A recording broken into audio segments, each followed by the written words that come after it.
I'll just get it started, and we can go. So week one, Thomas Mann, The Magic Mountain.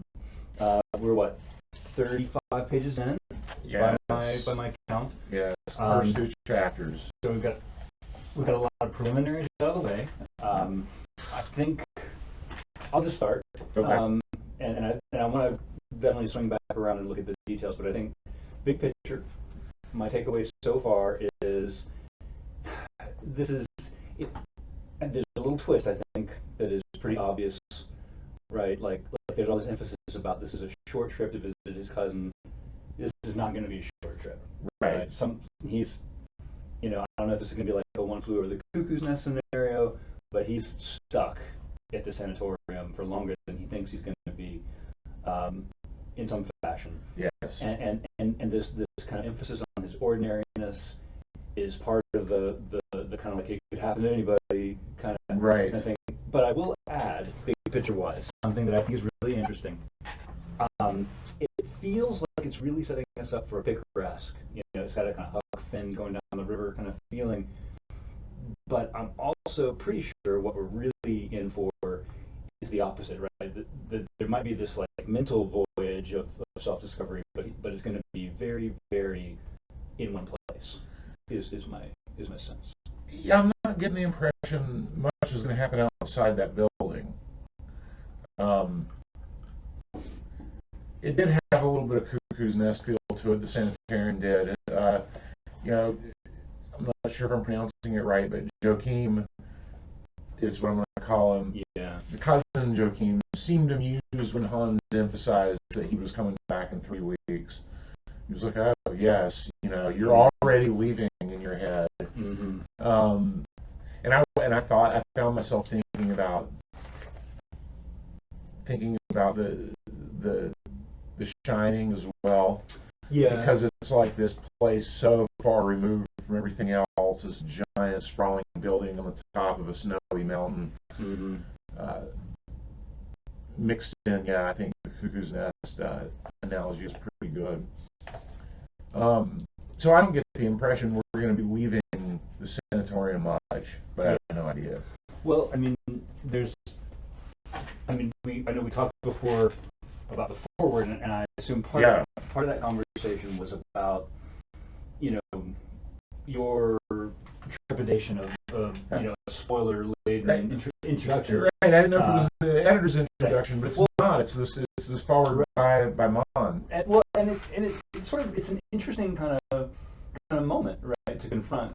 That I don't know what I would do exactly if a student said to me, "So is this part of the book or not?" Yeah. And my instinct, my impulse, I should say, is to say, well, yeah, Thomas Mann wrote it as part of the book. Yeah. The book starts here. Yeah. But it is set apart.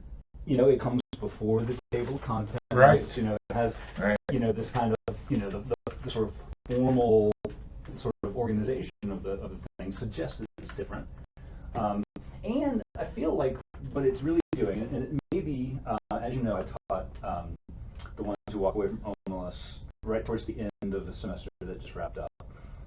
And I've been thinking a lot about sort of that version of fiction that is fairy tale, that is, at least in my current mode of thinking, it is specifically self-consciously kind of extravagantly fictional, so that it can talk about things that would just be too fundamentally terrible to talk about if it were like capital R realism.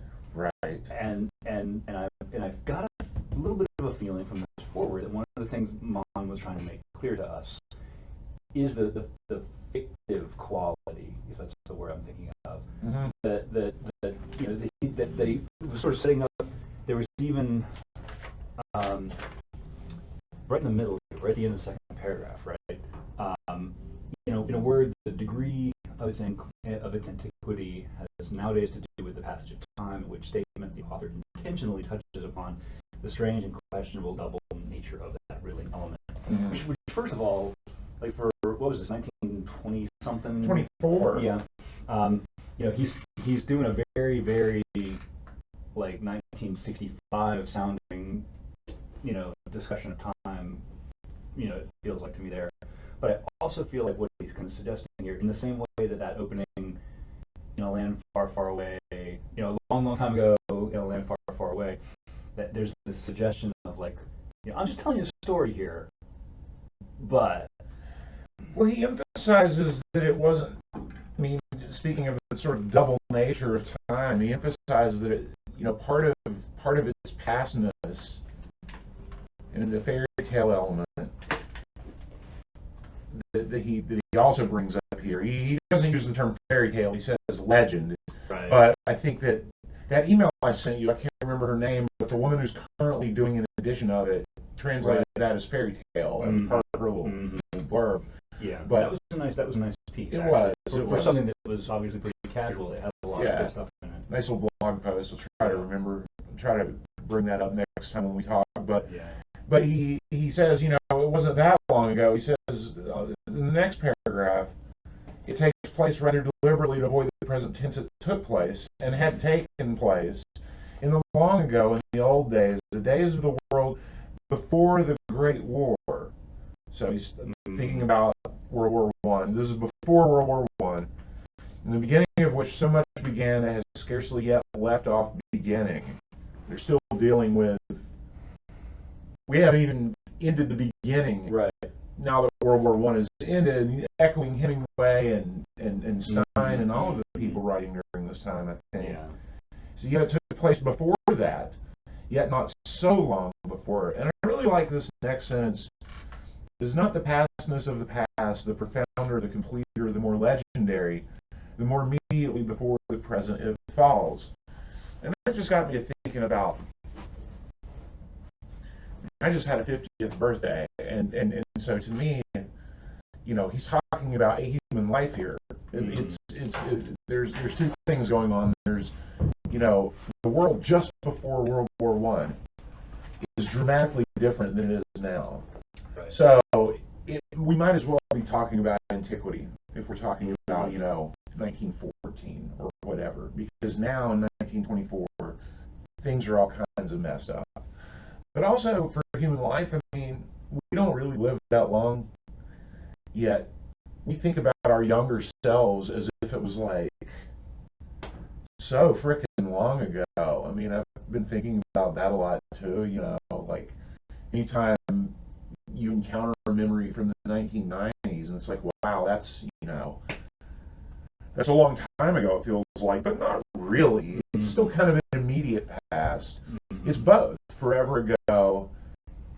But then when we're gone, hell, people collapse like 16th and 17th century writers as if they were in the same era, Back then, yeah, Yeah. Or they'll just say, I don't even know. How it would work necessarily, but I do feel like he's. And then he talks too in chapter 1 when Hans is riding the train. He talks about how it's not just time that will confuse you, but place. And I got to thinking about academic conferences there, and how when I go to a conference, how weird it feels. Just I'm not in my routine anymore. I'm in a different city. It's like, well, gee, I could just have a drink right here at 11 o'clock and no one would care. Airports are that way, yeah. And so I feel like he's really doing. I love your 1965 quip because I feel like that's so relatable in a postmodern sense. The things he has to say about time and place, both of which Hans is being removed from. Right. That seems to be the key thing. Yeah. Right. And of course, we kind of discussed slightly, setting up for tonight already, the backwards nature of the first two chapters. Right. That we have this great.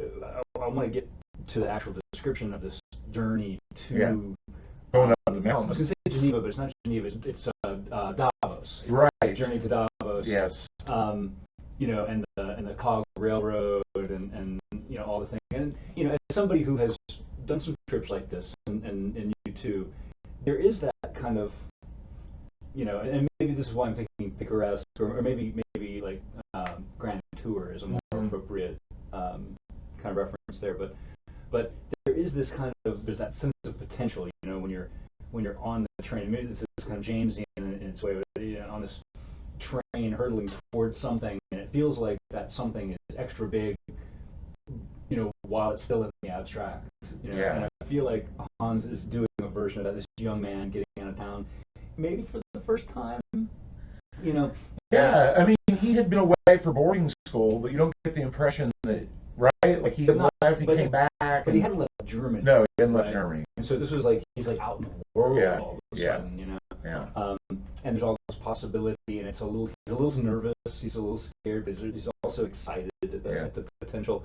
But then we spin back to his birth and his childhood, and all of this. The grandfather with the baptism plate and basin. And this was, I thought, Mann's way of like talking about time again. I mean, time is a dominant theme of the forward in the first two chapters. Absolutely. This basin, this water was poured over my head into this basin, and then your father's head, and then your head, and it actually stretches back even further than that, all the way into the early 19th century. There's the great description of how the guilt has been worn off. Yeah.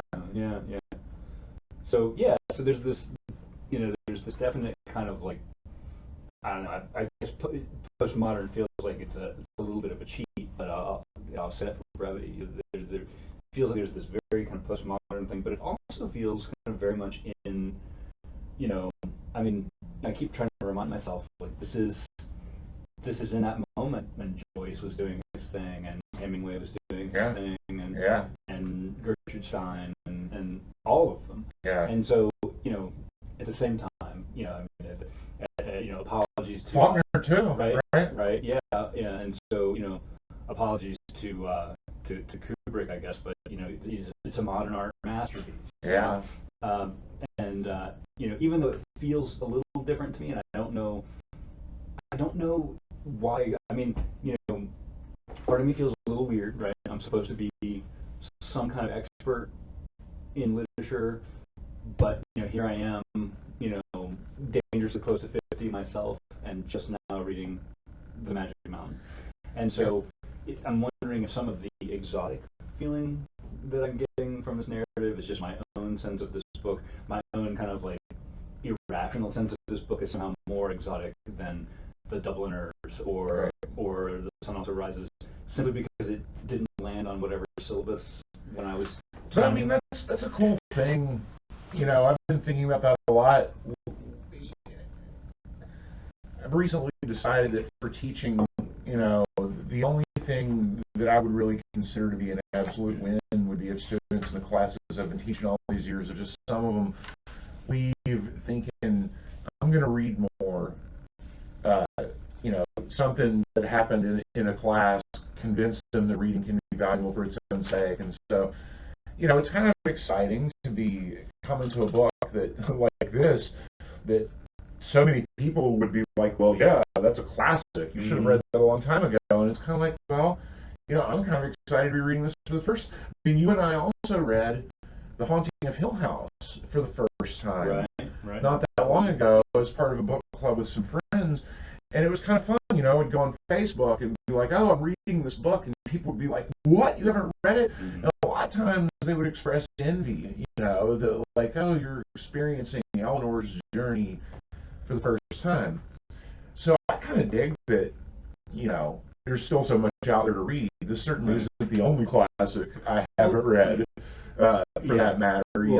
It's a good reminder of how much is still out there to be experienced. Well, and I've actually been sort of thinking, once we decided that we were going to, put all this together and put it on YouTube, like one of the things that I've been sort of chuckling about a little bit privately is that this is essentially has the potential, at least, to be like the longest, slowest YouTube reaction video, ever, right? It's like there's people who do the edit of them watching the movie for the first time, and they knock it down to a tight 30 minutes or something, and in a way, that's sort of what we're doing, except with the other premise, and maybe this brings us back to this question of time and space, but with the premise that we want to blow it up into a loose 30 hours. Yeah, or, we're taking our time. or whatever, and so Yeah. so I like that, and I really think I think it's a neat trick to name chapter 1 Arrival. Yeah. Right, because here we all are arriving. Yeah. Hans is going through this journey the same way we are, and it's kind of nice in that sense. And as you've mentioned already, the sentences, these kind of lyric almost sort of sentences, and I don't know any German, right? Which is part of the reason I'm going to butcher the names, I'm sure, as we get further into this. But I do know that German has all those compound words, right, where they just smush like 6 words together, right, to cover some really specific circumstance they're trying to describe or whatever. And it has a little bit of a feel of that. I don't know if that's really how this plays out, but I think you kind of referenced this thing towards the top of page 2 already, where the narrator tells us Hans is traveling already. I think he's on the train. Yeah. This is before he gets to the small, the narrow gauge railroad that takes him in the last part of the trip. But space, like time, engenders forgetfulness, but it does so by setting us bodily free from our surroundings and giving us back our primitive, unattached state. Which sounds to me, I didn't do a lot of prep for tonight for various reasons, and probably won't do a lot of prep moving forward. But sounds to me like Mon's maybe thinking of Hobbes there a little bit, or some kind of sort of natural man argument from what would have been a little bit before his time. And this idea that you step out of your circumstances and you I don't know if you're risking or daring to be somebody else. And it feels like this is kind of a young man's thing, and maybe this is why I'm thinking Picaresque. That removal from your circumstances, giving you back your primitive self. I'm thinking a lot about when I was 16 and first got my license. I've talked about this with my students, and I'm kind of shocked at how I think never once have I encountered a student who was willing to say, yes, I had that feeling. But for at least the first year or so that I had my driver's license, almost any time I got in the car alone, no matter the circumstances, at least for a fleeting instant, there would be this part of me that would say, just point this thing north and go. Right. Right. You know what I mean? Yeah. Like you could just, you got $60 in your pocket. Yeah. You could be in Indiana by dawn. Right. And no one would ever know. And I never did. Right. But there was always this temptation, and I suspect, in the early 1900s, I'll say, when this is happening, I'm assuming this is like 1910, 1908, something like that. Yeah.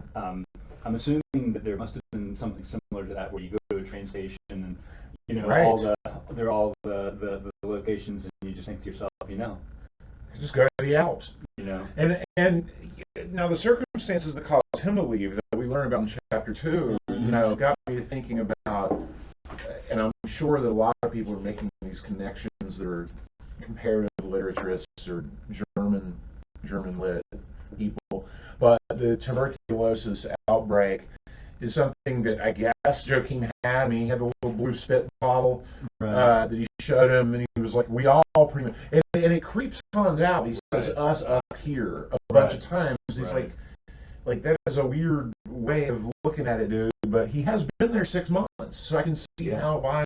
Yeah. But the tuberculosis of it all, and somebody thought when he came back from boarding school, I guess, if I'm remembering right, he just looked peaked or something. They didn't like the way he looked. And they're like, well, your cousin could use a visit anyway. You need to go up there and convalesce for a little while. Right, because he's getting ready to enter this kind of... The world of business. Yes, he's going to be a shipbuilder. Right. And he's going to be suddenly this man with like adult responsibilities. and they want to make sure he's not going to get sick. And Joachim had a very intense, like he was coughing up blood. Right. And although I think the book is kind of careful to also say like not the most intense, like right, like there is like good reason. At least my understanding so far is that there's pretty good reason to think he will get better. Yeah, and there were worse coughs in the hall that we've already heard. Right, that haunting wet cough. Wet cough. Yeah. But I couldn't help but think about COVID a little bit. Right. Yeah. You know, we haven't established sanatoriums worldwide in response to COVID. Sometimes I'm not sure what exactly we've done, but it's true that this is a time period when in the United States as well. I mean, in the United States, the prognosis in the 19th century for this kind of sickness was always to go west, go to California, go to Arizona, go where there's better air, Mecca's San Francisco. Yeah.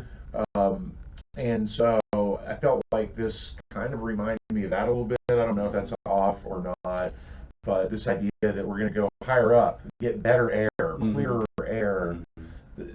When he talks about how he breathed and it was so pure and clean, it reminded me a little bit of some of the work I've done on westward expansion narratives and westward travel. All those people in the 1860s going to Arizona. Right. Yeah. And as far as COVID goes, I mean, I guess it's like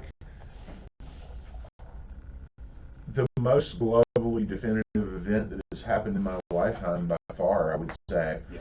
I mean, when people talk about 9/11, but most people, it did not really affect how they were living their lives globally. Yeah. And that's notwithstanding all the freaking people who got killed because of the dumb wars that came about afterwards. But in the case of COVID, like, this is the first time in my lifetime where it's like the world has changed, and it's changing in response to this fear of an invisible bug that you might get infected with and cough until you die.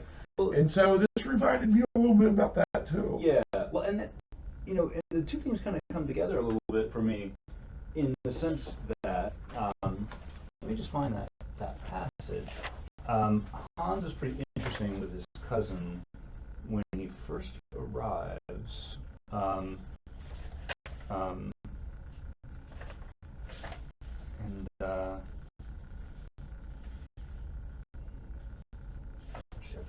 Here it is on page 4. They've arrived, and he's distracted because the porter has his luggage and he's not sure what's going on. And that reminds me, I want to talk about this dinner here before we're done. Yeah. But he sees, this is about, I don't know, 7 or 8 sentences down, a man in livery with a braided cap. Yeah. So there's the porter, right? And the man limped noticeably. There's a few sentences further down. Yeah. And the man limped noticeably. And so, curiously enough, the first thing Hans Castorp said to his cousin was, "Is that a war veteran? Mm-hmm. What makes him limp like that?" And Joachim, or whatever the cousin's name is, says, "War veteran, no fear," right? And I actually don't understand, right? He's got it in his knee, or rather, he had it. The knee pan has been removed. So, what is it? I mean, is this like tuberculosis of the knee, or I'm a little. I didn't know if he meant, if that war veteran exclamation mark was an affirmation that yes, he's a war veteran and he's been shot in the knee, or if it was a scoffing war veteran. No, he's got tuberculosis in his knee, as you said. I couldn't tell, but he says the knee pan has been removed. I mean, you know, and I haven't read. I don't want to spoil, too much by reading. We probably will, for the sake of this conversation and for our own just enjoyment, break in some scholarship later. But I guess I went ahead and interpreted this that he had been shot in the leg, and he got it in the leg, and his knee was removed. Right. It could be, but if that's the case, what war is he the veteran of? I mean, is this? I think World War I. But this is before. World War I. That's right. And this is the embarrassing. Could it be? This is the embarrassing part where my European history fails. But I'm thinking, okay, so the Napoleonic Wars were over by the middle of the 1800s. Mhm. Is that right? Mhm. Something like that. And so it wouldn't have been that. So I don't know what war Germany would have been. Yeah, Germany involved in Or Switzerland. I Yeah. mean, I guess it depends on where this guy's from. well, if he's going all the way back to the 1840s, you know, obviously pretty much every country in Europe except maybe Switzerland was embroiled in Right. in war. Mm-hmm. In the middle of the 19th century. If he's creeping into the later 19th century, my knowledge is pretty blank on Yeah. so German I politics. probably will go back and look up some of that. Like I said, I'm just not. Of course, he could have been a mercenary. Could have been fighting anywhere in the globe. True. You know. But I think there feels like a big wink or something there, right? When it says, curiously enough, the first thing Hans Castorp said. It feels like it's Right. supposed to be somehow significant that he leaps to war veteran. Okay. Yeah. And part of it, right, as we find out at the end of today's reading, it must be a little bit on Hans's mind that his cousin gave up, what seemed to be this kind of good bourgeois middle class pathway to go join the military. Right. In the midst of that passage, or really longer than a passage, in the midst of that couple of paragraphs towards the end of today's reading, it kind of reminded me a little bit of Confederacy of Dunces, talking about, he respected work, but he does not love it. Right. That's right. That's right. And it's explaining that he just, something like, there's a little bit of a joke that sounds a little bit like something one of my Alabama uncles would have said, like I'd love the military except that I hate it. Right. Right. And right. it was all about that sort of that hard work and Yeah. that he that while he's successful, he's never had to push it. He's never had to get outside of any kind of comfort zone, and has just kind of, in a way, kind of coasted through life. Yeah, that's right. Hans, you mean? Yeah. Yeah. And so I wonder if, all of a sudden, confronted with serious illness, the potential of a war wound, and this cousin who has stepped out of line to go get a commission or whatever, I wonder if that's supposed to be extra meaningful for somebody like Hans. Although, he's certainly impressionable. I mean, because at the end of chapter 1, he goes to sleep. He dreams about the people Joachim told him about during dinner. He hasn't even met these people. Right. So just hearing the story about the woman with what turned out to be a predecessor of an IUD, we learned when we looked it up. Well, but she doesn't actually have it, right? Right. It's a malaprop, and so but he dreams about her. Right. And the passage that we're thinking of is on 13. Yeah. You had to take it without cracking a smile. She was a regular gossip. Most people were up here, and published it broadcast that another lady, a certain Frau Iltis, carried a stiletto on her person. So then when you skip, and that's the thing that is a malapropism for maybe it's a birth control or it's a dagger. Right. I mean, what the gossip she's trying to say there is this dangerous woman is walking around with a knife. Yeah. But she gets it wrong. Yes, and so maybe the sanatorium also houses people who are mentally ill, not just people who are physically sick. Or maybe I'm also kind of wondering if this isn't kind of like a ship of the world. Yeah. And this just is whatever kind of sickness you got. Or this is just kind of like, a condensed version of humanity. Right. And we're getting a little taste of everything. Yeah. So he has this dream though. He began to dream and dreamed almost, this is on 16, without stopping till next morning. He dreams about Joachim Ziemsen in a strange, dislocated attitude on a bobsled riding down a steep course. He dreams about the doctor, the gentleman rider, and then Frau comes out with a pointed snout, sat by the roadside with something in her hand, which must be her stiletto. It was obviously nothing else than a safety razor. So he's laughing until the dawn came through his half-open balcony door and wakened him. Right. I mean, that just to me says how impressionable he is. I mean, if you, if I come to visit you and we have dinner and you tell me some stories about people and I haven't even met them, Mm-hmm. and I go to bed and those are the people I dream about, it makes me wonder, gosh, this guy must have been a real blank slate. Like, maybe this is part of what Mon means by him being mediocre. Like, he didn't really have much on his mind. Right. Like, for that to be what he's dreaming of. I mean, I don't know if I'm misreading that, but I just thought that was a little weird. Well, and I think we're primed for that a little bit in the passage, one page before, where you were just looking on page 15, when they meet Dr. Krakowski. Right. And I have to say, first of all, I kind of cringed a little bit. You mentioned academic conferences earlier. This really reminded me of what, for a while, to me, was this running problem that I had at academic conferences. Because, of course, as you well know, one of the big perks of the conference is you get to touch base with people you haven't seen because you all scattered after graduation, and some people got jobs here or whatever. And I went through a run for like more than a few years where I would, and Ben Fisher, of course, was involved in a lot of this. But I went through this run where I would be done with the day. I'd done my panels. I'd, asked my responsible questions. I've been present and responsible, and all the things.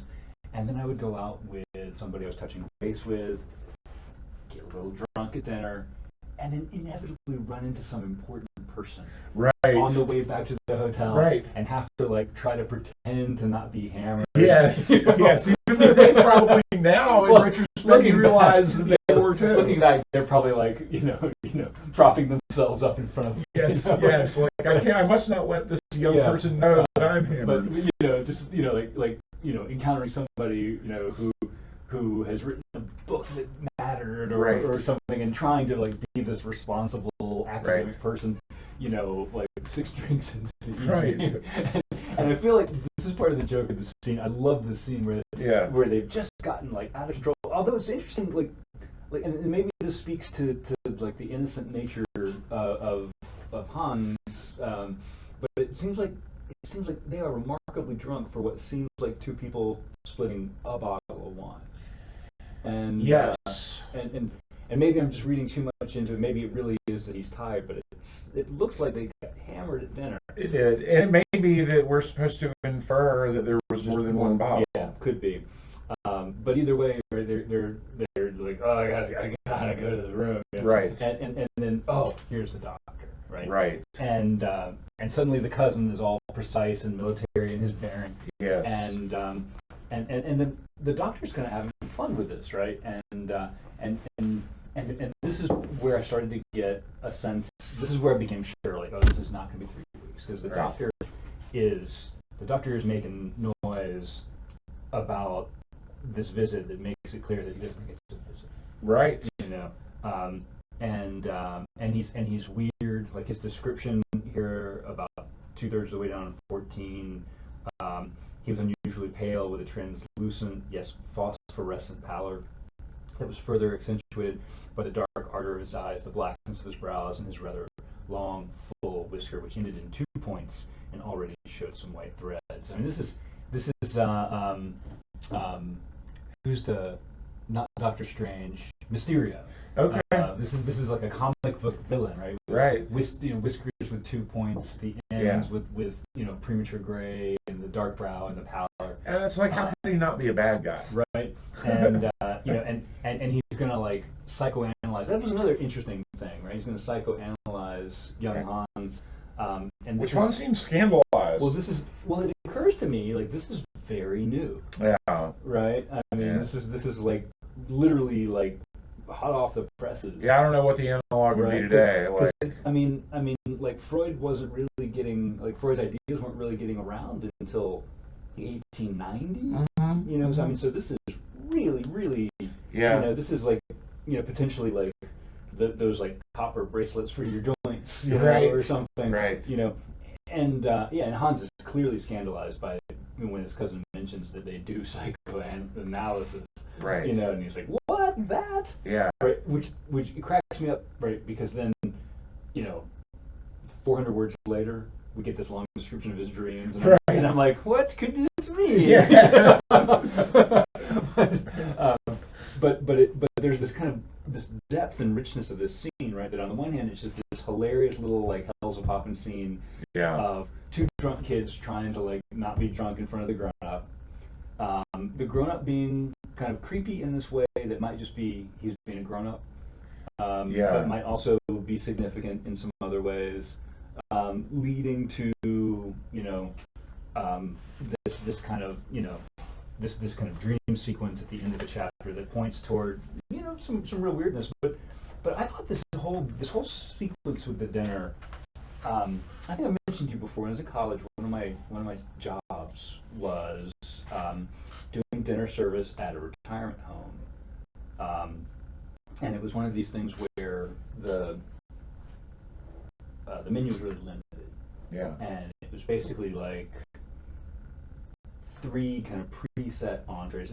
Now it wasn't cooked cafeteria style, but there was just kind of like 3 preset entrees. Right.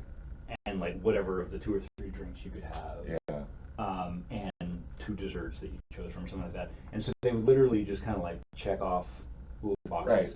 But it was a fancy retirement home, and so it was kind of the service and the atmosphere was trying to recreate like a fine dining situation. And this dinner felt sort of like that. Yeah, it did. That there's this formality that partly just because it's like maybe old-fashioned, in the sense that it's old-fashioned even then, this is maybe like still a little like 19th century, even though they're in the 20th, Right. Or something along those lines. But it's also a little foreign, right? That blog post that you sent me that had the translation of Sterletto and everything. Yeah. Mentions or at least makes note of Hans's amusement at the different term that she's not a waitress, but a dining room girl. A dining room girl, dining hall girl, something like that. Yeah. And so, but I thought it was, that they have this very good food. Hans is impressed by the food. It sounds fancy to me. Yeah. But his cousin is kind of like, oh yeah, we're all sick of the food. It's probably worth noting that, as the second chapter makes clear, we're talking about people who are not poor. Oh yeah. And absolutely. you get the impression that the woman with the book, we're probably going to get to know her a little bit better too in the restaurant during the dinner. Right. So it's probably the case that this is a sanatorium populated by people with money, and that would explain the kind of formal tone of the meals that Joachim says, yeah, we're sick of this, but it's by our lights, and I think Mon wants it to be by the reader's lights. It's done with manners, Yeah. Yeah. Well, and there's this kind of neatness where they're kind of like playing at adulthood. Yes. That, and we see there's this description of the manners in the chapter that goes back to his childhood, where it describes like how neatly he can cut his meat with his elbows in and all that. But I love the right before the dinner's done, they're talking about proposed regulation of the elba, right? And Hans says, epoch making for the development of our shipping can't be overestimated. And here he is talking like this fat burger. Yeah. What is he, 22, 23? Yeah. And he's talking like this sort of titan of business, this powerful old man, which in some ways he is. Right. But in other ways, not at all. And then it's just like 10 minutes later where he's like, dude, I gotta go to bed. Yeah. And the doctor's statement to him is kind of ominous on page 15 when he says he's perfectly healthy. Yeah. The doctor says, you're a phenomenon worthy of study. I, for one, have never in my life come across a perfectly healthy human being. And that feels like a really modernist thing to say. I'm curious. I'm really interested to see. I hope that we're going to get passages as we move deeper into the book where we see versions of treatment, versions of doctoring. Yes. I'm expecting to see those. was gotta have them. Yeah, I mean, what I'm not sure is whether we should expect kind of, horror show, Right. Or doctoring, or yeah, I mean, like this could be The Road to Wellville. I mean, it could be like Dickensian, right. Like just these sort of like just these types, like right.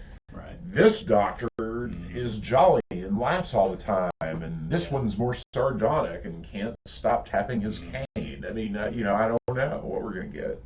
Yeah, it's a really interesting kind of, and I think there's just the 2 paragraphs below the section that you mentioned. The doctor, having said this thing about never coming across a perfectly healthy human, asks him what exams he's passed, and Hans Kastorp says, I'm an engineer, with a modest dignity, right? Which kind of points to this bourgeois identity that we find out more about in the next chapter. But the doctor says, an engineer, a splendid calling, and then just circles right back around. And so you will not require any attention while you're here? Either physical or psychical. Right. And it feels like there's this connection. Honestly, the vibe I'm getting there, right, is the old gimmick, and I'm remembering this from WKRP in Cincinnati, but it probably is a gag that has existed in a million forms before that, where the patient pretends to be a professional in the in the loony bin. Yes.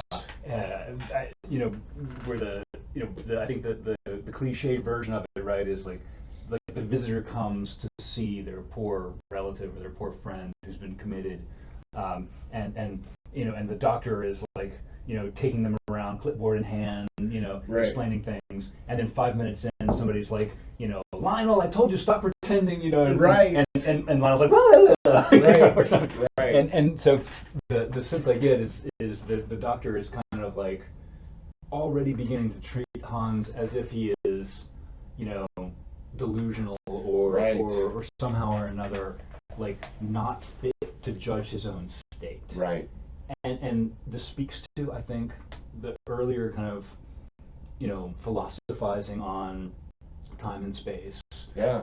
And I think also speaks a little bit to this kind of young man in a journey. Right. Not to keep circling back to Huck Finn, but I find myself thinking about that section when Huck and Jim are lost in the fog. Yeah. And it kind of feels a little bit to me like, because there's this, it's right after they reunite that Huck really finally fully comprehends how he's been treating Jim. Right. And so Hans is off on this journey, and it feels a little bit like the doctor sees it differently.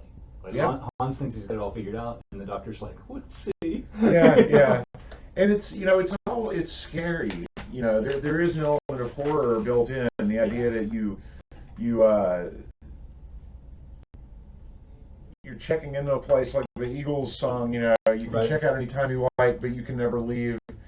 There is this kind of primal fear, I think, about being locked in an institution, and having to plead that you're fit when you're not. I think would probably speak to some primal fears as well. Mm-hmm.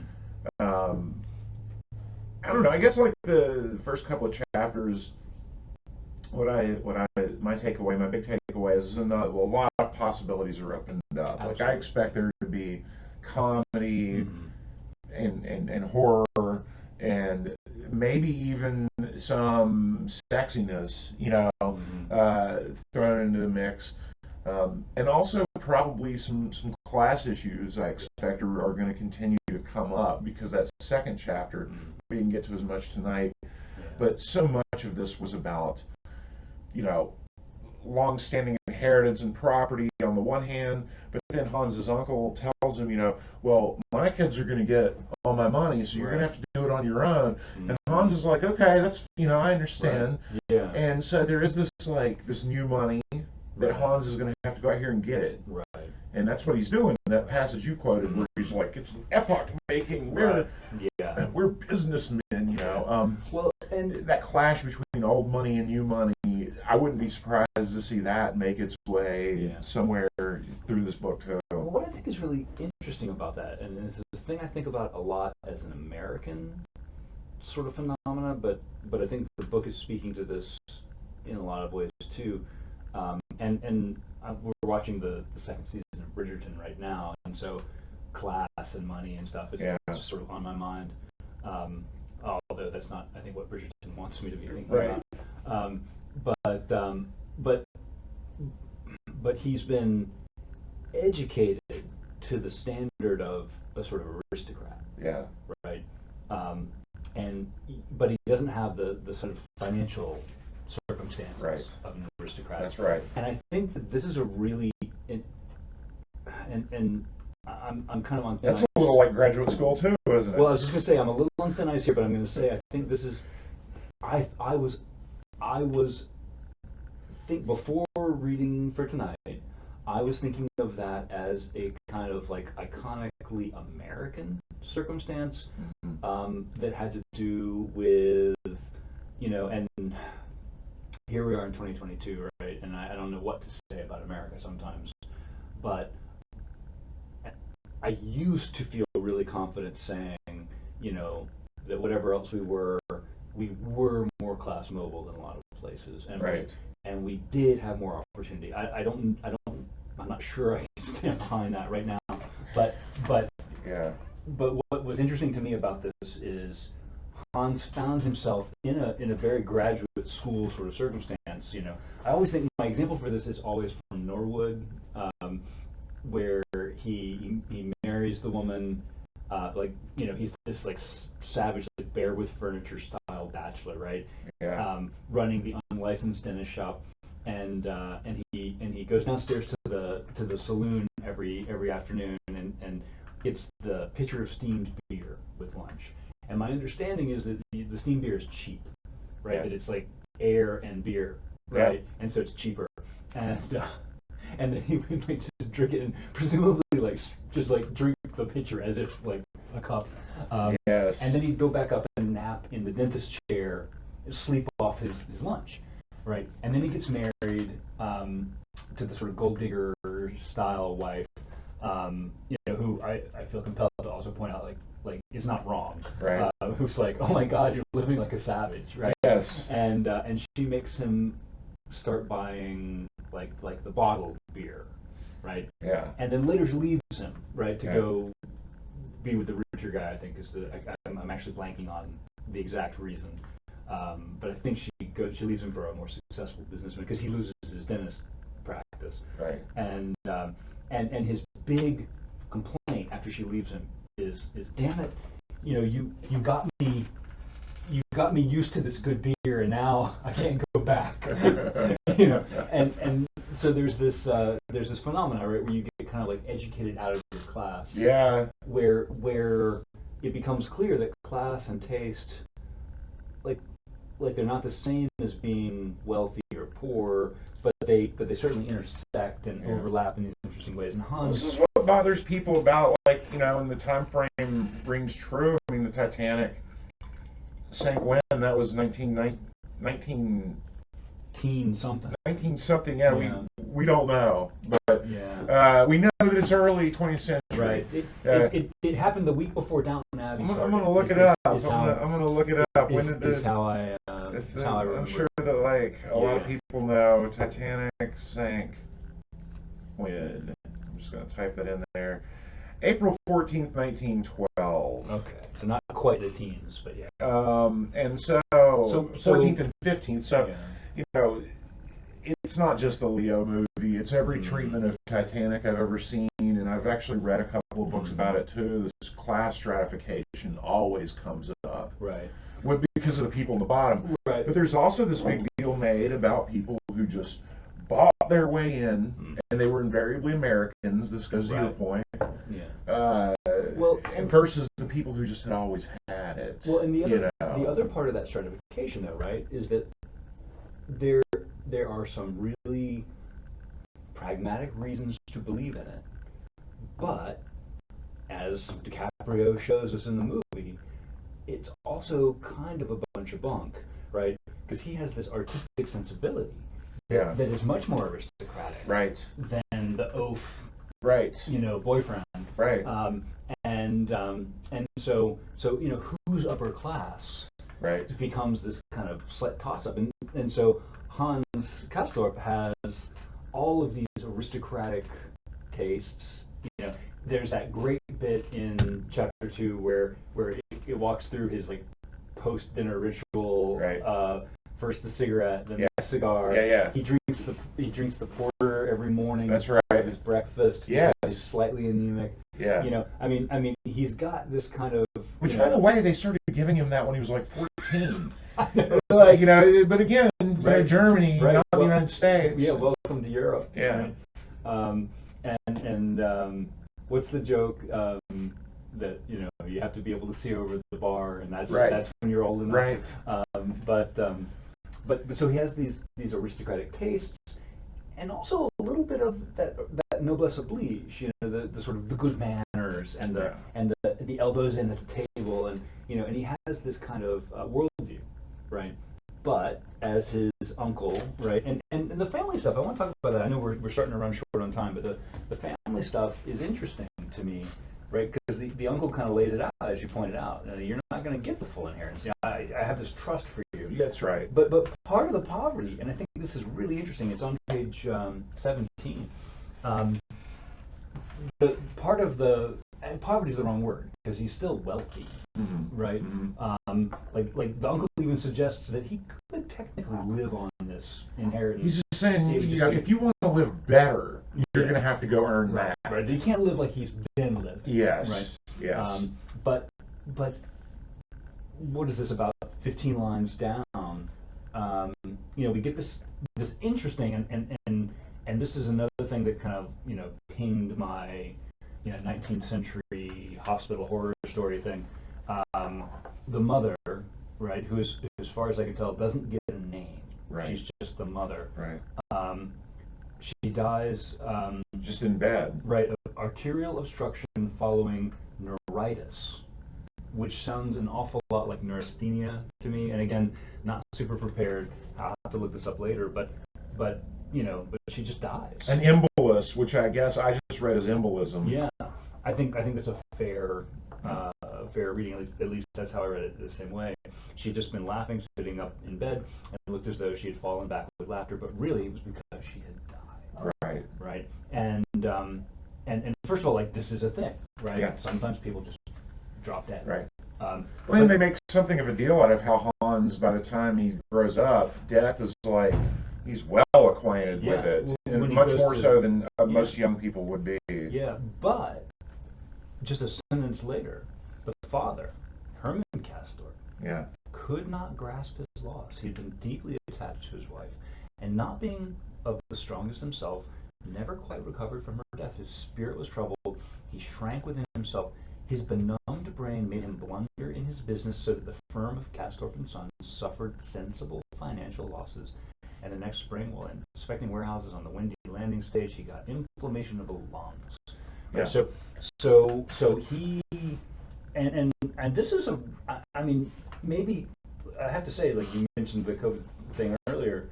One of the things I've noticed about myself, sort of, I was gonna say post-pandemic, but I don't know that that's where we are. But post-emergence of the pandemic, is that like I'm a little raw in general when it comes to kind of personal tragedy.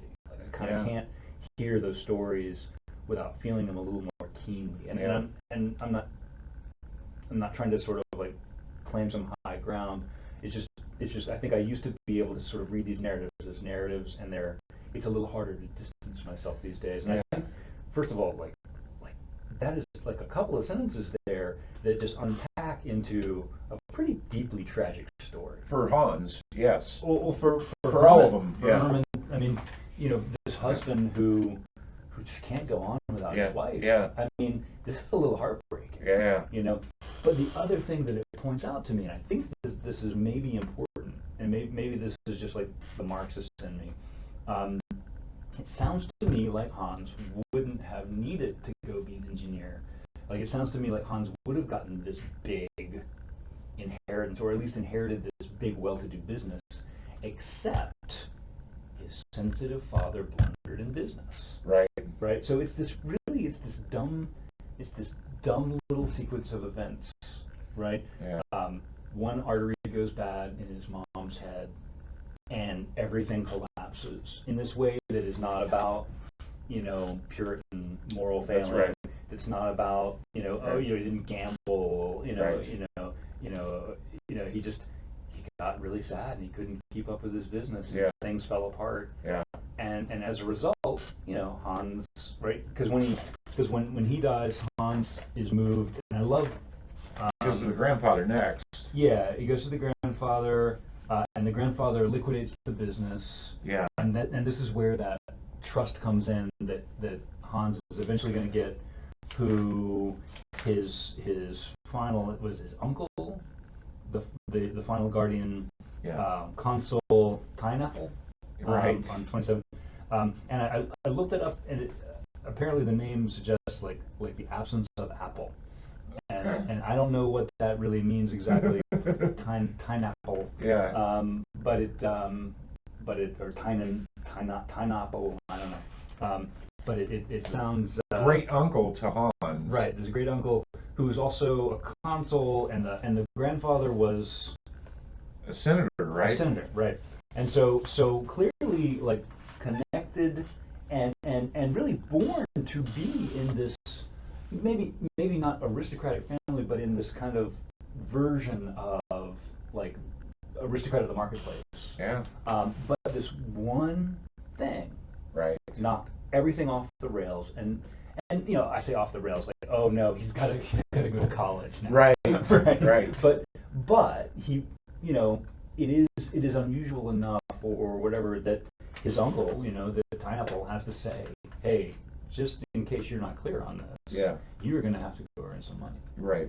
And so I think this is really interesting that part of this is a story of a kid who took a bunch of hard knocks, and among them was this kind of loss of status or wealth or some combination of those.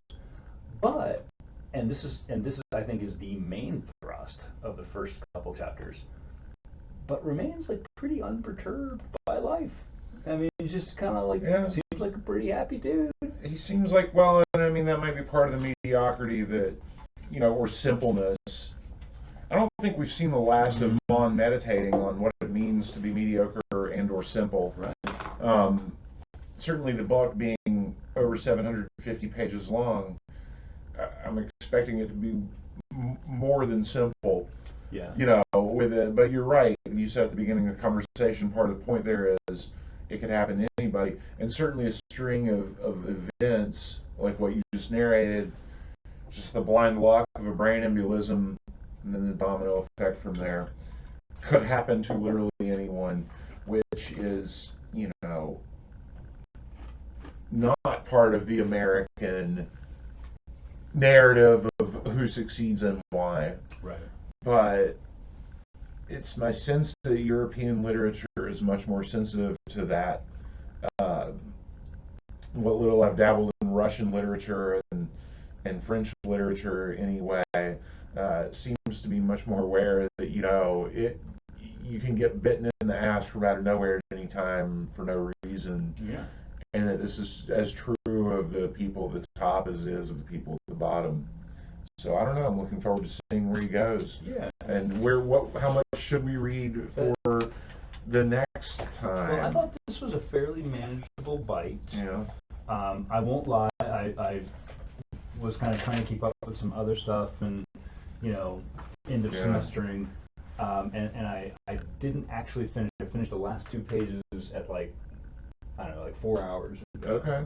So, Chapter 3 by itself is fairly. So I mean, it's 36 to 82, so well, it'd be a little it actually more. goes to 93, right? Oh yeah, it goes to 93. So that would be So that chunk, but we could do it in 2 weeks probably if you want to. So we went to 35. Yeah. So 36 to that seems like a doable bite. Just say we're going to do chapter 3 for next time. Right. Hopefully it'll be super absorbing and Yeah, and we can figure out what did we say that was, the the 25th? 25th. We can figure that out.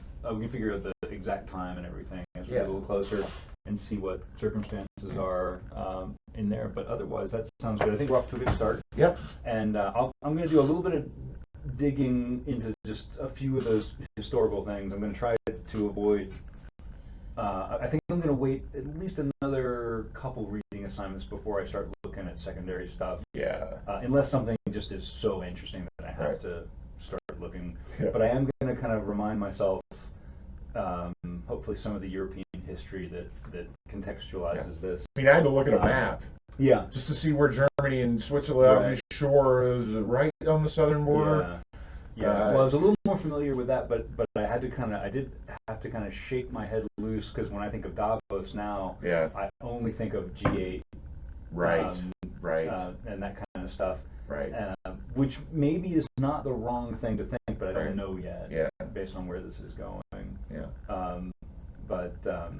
But yeah, so that's kind of. I did have a bit of a, and as you know, we were in Switzerland not that long ago, and we didn't get up to that part exactly, but we did go through. We ended up in Lucerne at one point, which is the German-speaking part, and I had an uncanny experience. As you know, sort of on principle, I don't spend a lot of time practicing language when I travel. Right. In part because it bothers me to not be good enough in general, and I know I can't be good enough at all, so why even get started? Right. So I'll learn a handful of useful words Yeah. and phrases, but I'm certainly not gonna, I'm not gonna fool myself into doing this. But so we were on the train, and we left from Geneva, which is the French-speaking part, and we're cruising along on a bit of a trip. It was maybe a 3-hour trip, which is almost all the way across Switzerland. And hour and a half in, I was like, I want a coffee. And there's a snack car, right? And I had to walk a couple cars back to get to it.